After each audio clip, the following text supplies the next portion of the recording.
On Friday, Columbia University ended up giving in to Trump's demands in order to regain $400 million in federal funding.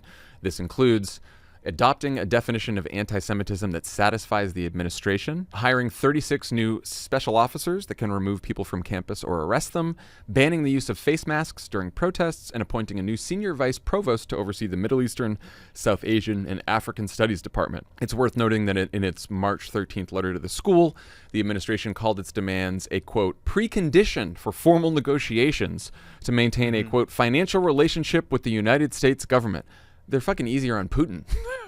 The federal government is a behemoth. It sends money to all kinds of institutions, hospitals, colleges, private companies, for contracts. The money goes to a lot of different places. It is a bedrock principle that when the federal government writes you a check, that cannot become a cudgel by which they can control your speech. Now, if the money is for something in specific, they have a lot of say as to how that money is spent. Even then, there are restrictions on how the federal money can be used to demand certain speech, right? There's just a lot of examples, Supreme Court, left, right, center, well-founded.